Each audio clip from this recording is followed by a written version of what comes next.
it's now time to talk about the much anticipated NASSCOM SME Inspire Awards. To set the tone for the same, I now invite on stage Mr. Jain, SME Council Chair and CEO Net Solutions on stage, please. We are looking forward to hearing from you, sir. Thank you so much. One thing I do when I talk about different things in SME Council is to talk to people about what is the SME Council. So SME Council is actually a group of individuals, 20 of us from different parts of the country, 20 different cities, who work for the SME membership within the NASSCOM organization. And within SME Council, we have 4 different pillars: talent, learning and events, community, and go-to-market.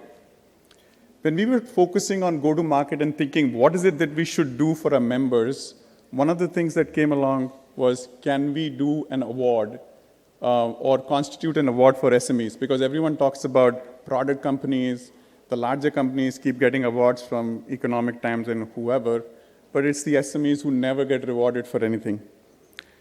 And so we said, yes, we'll do it. But one of the other important reasons for doing it was also to see if these awards could inspire some of the other SMEs. And that's why we call them the SME Inspire Awards. So with the case studies and with the deep dives that the judges and the juries have done, there's so much knowledge that we've unearthed, and we wanted to share it with the other members also.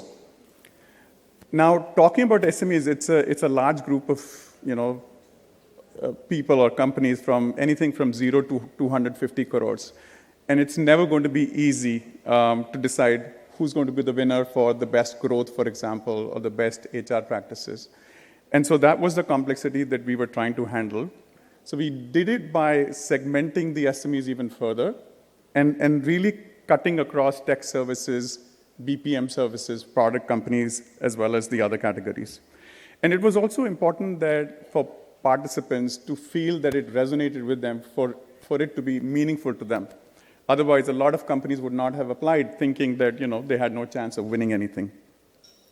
So we settled at about 27 categories, 25 different categories. And 2 categories we wanted to recognize also SME companies that were non-tech, but leveraging tech for their own businesses. So about 27 in all. We launched it at the end of September or during September, and the nomination process got over on 30th of November. It was very competitive. We thought if we get 100, 150 applications, we would be very happy. We ended up getting over 300 applications. It was very difficult for the jury, I can assure you, weighting it down from 300 to the number of categories that we had. So we had almost 60 companies in 84 different nominations. I want to talk about the special categories that we have, and there's the different growth and innovation, and some of the things that we at the SME Council focus on. And we wanted to reward companies that were focusing on innovation and growth.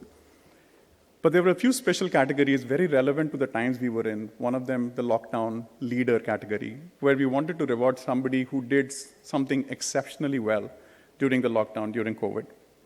This also got the highest number of applications, 32 in all, across the different categories. This was the number 1 sort of category where SMEs wanted to highlight the business resilience that they showed.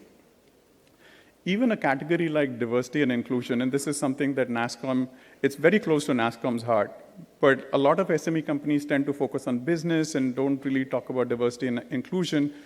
But we got 10 companies applying for diversity and inclusion initiatives. And that shows how the issue is getting more and more prominence in the SME category. The other important ones were tech adoption, like I said, for non-tech SMEs. We have 2 companies that would win this award. We talked about customer experience, because customer experience is obviously really, really important. And it's not something that only the large companies should focus on, but also the smaller companies. HR practices, again, during COVID, very important. Sustainability and governance, again, we're just drilling that down within the SME companies as well, that sustainability is important, governance is important. Just because you are small doesn't mean that you don't focus on this. And then the digital adoption that I said is important because at NASSCOM, we believe that companies who are non-tech companies, in that sense, are also drivers of digital adoption. And so we want to focus on these companies and reward them, and going forward, focus on them more and more. I want to acknowledge the participation of everybody in this room and otherwise who've not been able to make it for applying to these awards. Like I said, it's the first time we're doing it, but getting 300 companies to apply for it has given us a big boost of confidence. I also do want to thank Grant Thornton for holding a hand through the process. It was, like I said, complex, but hasn't been done before. So the team's right here. So thank you so much, all of you. And with that, I'll end and just wish all the participants all the very best. I know that only one of the 3 shortlisted members will win, but for us, all of you are winners because from about 80% of the NASSCOM membership, if there are 3 companies that have been shortlisted in a category, that's a win for us enough. But all the best, and I look forward to the awards along with you. Thank you.